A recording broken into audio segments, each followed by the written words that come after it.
बहुत गहरा सवाल ये है कि इंसान की जिंदगी में दुख क्यों आता है। सिर्फ इसके एक वजह नहीं होते, कई वजह होते हैं जिसके वजह से इंसान के जिंदगी में दुख और तकलीफ आते हैं। इस वीडियो में हम आज 10 कारण बात करेंगे जिसकी वजह से इंसान के जिंदगी में दुख और तकलीफ आते हैं। तो आइए शुरू करते हैं, मेरे साथ अंत तक बने रहिए। जो पहला कारण है वो है पिछले कर्मों का फल। शास्त्रों के अनुसार हर कर्म का परिणाम मिलता है, कभी इसी जन्म में, कभी अगले जन्म में। ये सब लोग जानते हैं कि पीछे के जन्म में हमने जो कर्म किया है उसे हमें भोगना पड़ेगा, वो अच्छे के रूप में हो या बुरे के रूप में हो।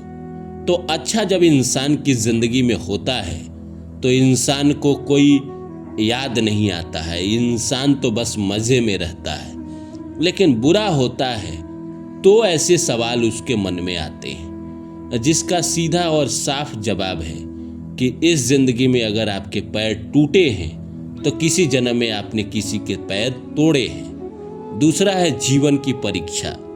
बुरा समय इंसान को मजबूत, समझदार और जागरूक बनाने के लिए आता है। ईश्वर सबका परीक्षा नहीं लेते हैं, किसी खास का लेते हैं, लेकिन जिसका लेते हैं उसको बड़े मजबूत बनाते हैं ताकि आने वाले समय में जब उसको बड़ी सफलता हासिल कराए तो क्या वो सफलता को पचा पाएगा। इसीलिए उससे संघर्ष कराते हैं, उसके जीवन में दुख डालते हैं, परेशानी डालते हैं ताकि वो इंसान इन सब को सह के मजबूत हो सके। तीसरे नंबर पे है अहंकार का बढ़ जाना। जब इंसान ज़्यादा घमंडी हो जाता है तो उसे जमीन पर दिखाने के लिए भगवान उसको पटकते हैं। अब कई बार इंसान बहुत घमंडी हो जाता है, बहुत पापी हो जाता है, बहुत लोगों को दुख देने लगता है और वो समझता है कि मैं तो लोगों को बस उसके कर्मों की सजा दे रहा हूँ। इंसान कौन होता है किसी के कर्मों की सजा देने वाला? इंसान कौन होता है? इसीलिए भगवान उसको पटकते हैं। चौथा है गलत संगति। गलत संगति से भी हमें जीवन में दुख मिलता है। गलत लोगों के साथ उठना बैठना धीरे धीरे नुकसान पहुंचाता है। अब एक मान के चलिए, एक कार में आप जा रहे हैं और एक पापी आदमी है जो ड्रग्स लेकर अपने पॉकेट में जा रहा है और आपको पता नहीं। अचानक आगे जाकर पुलिस ने गाड़ी रोका और चेक किया तो ड्रग्स उसके पॉकेट से मिल गया। उसके पॉकेट से मिले हैं तो उसके साथ आप भी है तो आपको भी जेल जाना पड़ेगा, ये रूल है। तो गलत लोगों के कारण भी इंसान को जिंदगी में दुख उठाना पड़ता है। इसीलिए संगत को सही रखें, जैसी संगत वैसी रंगत। पांचवा है चेतावनी का संकेत। कई बार बुरा होना भगवान का इशारा होता है कि रास्ता गलत है। हम जिंदगी में कुछ समझ नहीं पाते हैं, हम जिन रास्तों पे चलते हैं हमें लगता है कि हमने इस रास्ते का चयन किया है, पर हमारे साथ कुछ अनहोनी हो जाता है, बुरा हो जाता है, तो हमें समझ जाना चाहिए कि ये रास्ता गलत है। जैसे पहले के शास्त्रों में अगर कोई सड़क से जा रहा है और बिल्ली रास्ता पार कर गई तो वो मान लेते थे कि हाँ इस रास्ते से कहीं ना कहीं अपशकुन है, कुछ बुरा होने वाला है, और वो नहीं जाते थे। छठा है अधूरे सीख। जब कोई जीवन का सबक नहीं सीखता वहीं परिस्थितियाँ दोबारा आती है। अब क्या है कि भगवान तो हमें सिखाना चाहते हैं पर हम हैं कि सीखने को तैयार नहीं रहते हैं। हमें लगता है कि मैं क्यों सीखूं।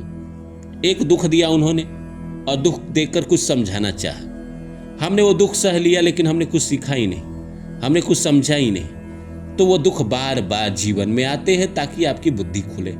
अब एक बार में अगर आप सीख जाते, एक बार में अगर आप समझ जाएंगे तो फिर वो आपके जीवन में दुख क्यों आएगा, वो परेशानी क्यों आएगा। लेकिन इंसान समझता नहीं है और जिसकी वजह से ईश्वर उसके जिंदगी में बार बार दुख भेजते हैं। सातवां है दूसरे को कष्ट देना। जानबूझकर या अनजाने में किसी को दुख देना भी लौट कर आता है। इस संसार में कर्म कोई भी हो, अच्छा कर्म हो या बुरा कर्म हो, हम जो प्रकृति को देते हैं वही प्रकृति हमें देती है। गालिब ने भी लिखा है, आह को चाहिए एक उम्र असर होने के लिए, कौन जीता है तेरी जुल्फ के कलम होने तक। हम जो दुआ करते हैं उसको एक समय लगता है लौट कर आने के लिए, लेकिन आता है। ये तो भाई जो नास्तिक है वो भी लिख रहा है, कर्म के फल तो आते ही हैं। चाहे आज आपने किसी का अच्छा किया या किसी का बुरा किया, वो लौटकर आपके जिंदगी में आएगा ही आएगा। भले उस इंसान के रूप में ना आए, किसी और रूप में आए, लेकिन आएगा जरूर। आपके जिंदगी में वो कहीं ना कहीं आएगा ही। इसीलिए इस जिंदगी में अगर आप कर्म कर रहे हैं तो सोच समझकर कर्म करें। आप जाने अनजाने में, मतलब जानबूझकर तो किसी को कष्ट दे ही नहीं, किसी के साथ कभी गलत करने की कोशिश ही ना करें। अगर आपने कोशिश किया तो भगवान आपको वक्त आने पर ऐसा चोट देंगे। वहीं तो हमारे साथ हो जाता है, पिछले जन्म में हमने कुछ गलती की जिसकी वजह से इस जिंदगी में हमें दुख कष्ट मिलता है। 8वां है धैर्य की कमी। जल्दीबाजी और अधीरता बड़े नुकसान का कारण बनती है। हमारे जीवन में कई बार हम फैसले गलत लेते हैं, और हमेशा जो फैसले गलत लेते हैं वो जल्दीबाजी में लेते हैं। हमारे अंदर पेशेंस की बहुत कमी होती है। हमें लगता है कि बस अभी और इसी वक्त हम कर लेते हैं, और हम सोचते नहीं है कि इसका दूर का परिणाम क्या होगा। भगवान ने बुद्धि दी है, समझ दी है कि भाई अगर आप कोई काम करने जा रहे हो तो आप अपने बुद्धि का इस्तेमाल करो, अपने समझ का इस्तेमाल करो, आपकी जिंदगी बिल्कुल बदलेगी। 9वां है भाग्य और समय का मेल। हर समय हर इंसान का साथ नहीं देता, ये भी जीवन का नियम है।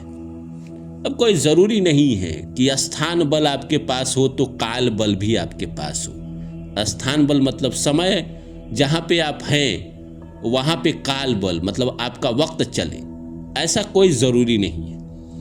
स्थान बल और काल बल में बहुत अंतर होता है। स्थान बल बहुत अच्छा है आपके जीवन में, तो आप हो सकता है कि अच्छे शहर में हो सकता है अमेरिका में हो, लेकिन काल बल वक्त आपके फेवर में नहीं है, तो वहां आप हो सकता है झाड़ू लगाते हो। लेकिन स्थान बल भी अच्छा है और काल बल भी अच्छा है, मतलब आपका समय भी ठीक है और भाग्य भी ठीक है।